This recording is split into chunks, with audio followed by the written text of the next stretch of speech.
All right. So hi, welcome back to Too Busy for AI. I'm Hansel, an AI bum, and I'm Igor, an AI optimist. well, what are you really optimistic about?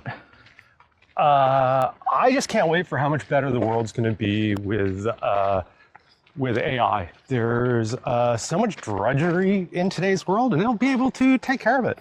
And there's so much joy we can add to the world, and I'm very excited as AI adds that for us.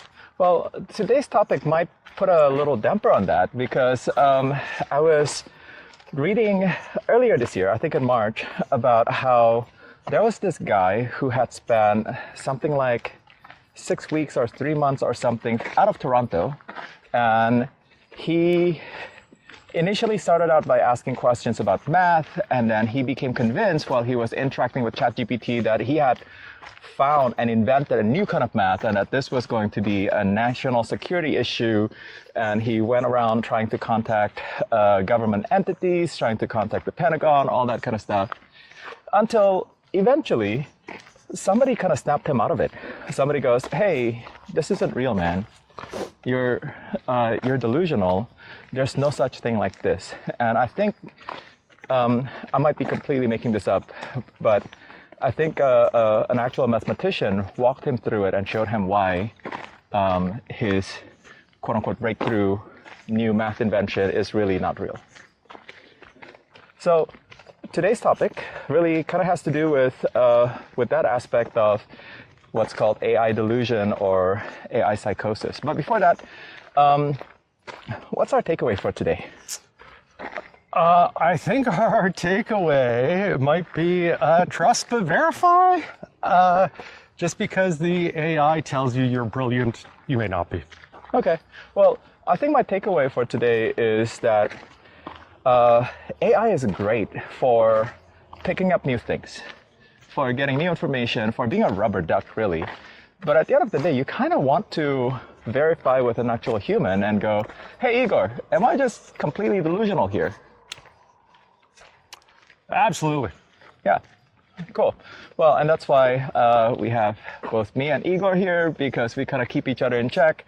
Given that we just had this negative example of somebody being delusional and conspiracy theorists and all of that, what's a positive example that you can think of? Well, I actually sort of at the genesis of this podcast, we were talking about creating content, and you were like, oh, I'll use ChatGPT for that. And I'm like, if that's a fantastic idea, send me your prompt. And I did the same thing. And that gave us a bunch of ideas on style and stuff that I wouldn't even have thought of doing. So yeah, I think that's a really simple example. Another one is I set my search engine to be AI. And I told other people to do that, and they love it. And it's just like these little things you wouldn't even think of that can really make a big difference. Okay.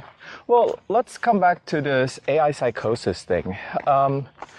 So there's been more and more news about how people,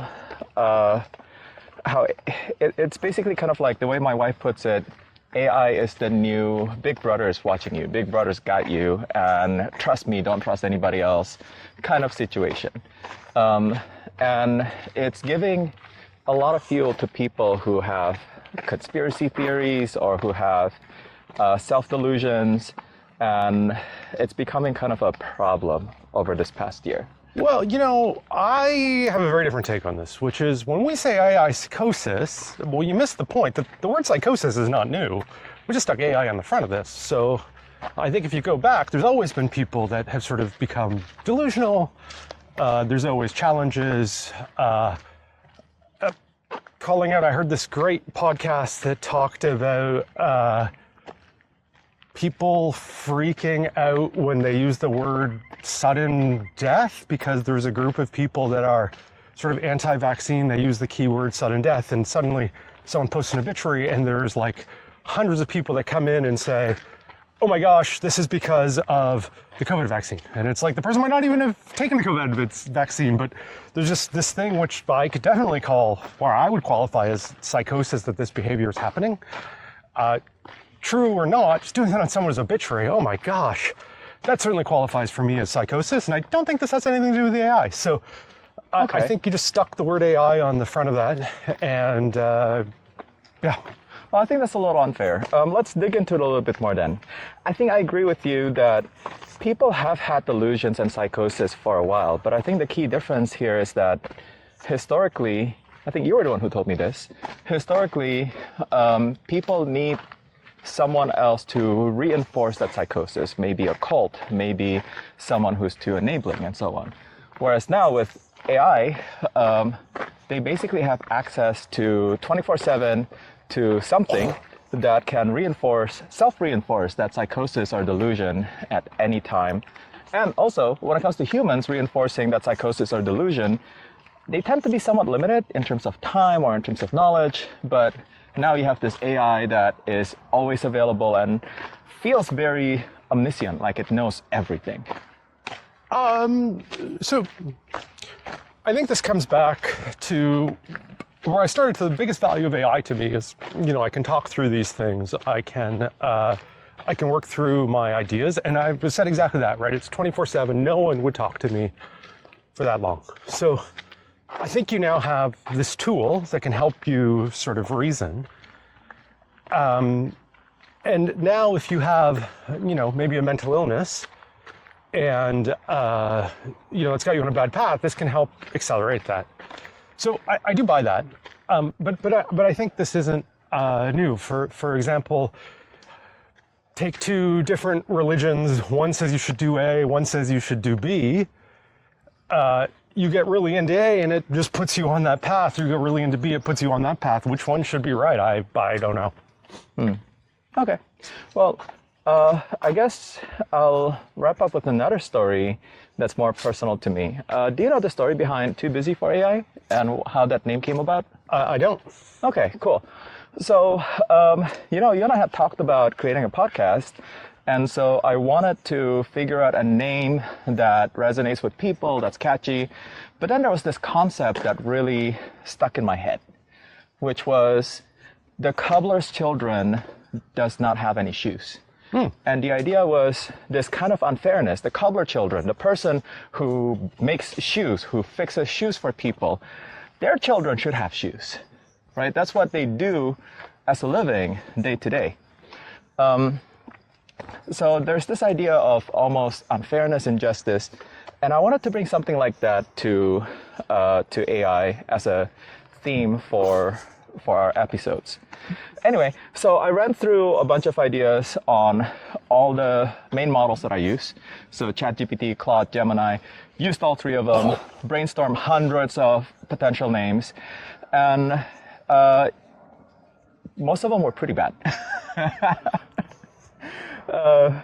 But it did get my imagination going. It did get my creative juices going. And what ended up happening was I would pick like the top three, and I would run it by my cousin, who is a therapist, and she goes, that sounds like this, that sounds like blah, it doesn't sound quite right. What are you really trying to say or reach here? And eventually, we got to the point where I go, the busy worker is too busy for AI. Because I want to bring this to people who are busy, to people who don't have the time to keep up with all the AI news and all of that, because they're busy. But at the same time, they absolutely need to keep up. Well, I ran this by my cousin, and she goes, just too busy for AI. That's good enough.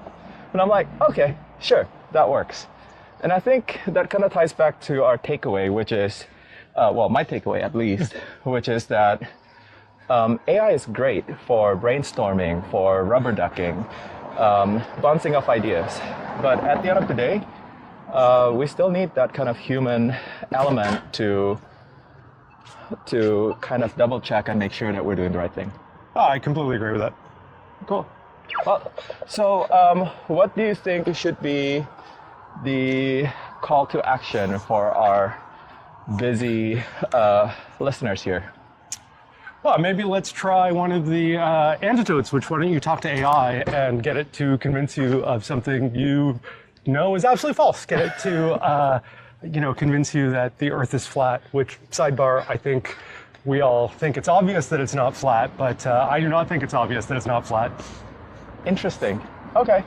I think my kids tried that out, where I challenged them to ask ChatGPT to see whether the Earth is flat or not. Okay. And I think it did actually accurately say that it is flat. But yeah, that's a good exercise. So find a topic that you think is controversial, or find a topic that you don't know much about, and ask an AI system. Spend about 5 minutes on this, and spend another 10 minutes talking to another person about your discussion with the AI, especially if that person knows a lot about the topic. I love it. Cool. Until next time. Till next time.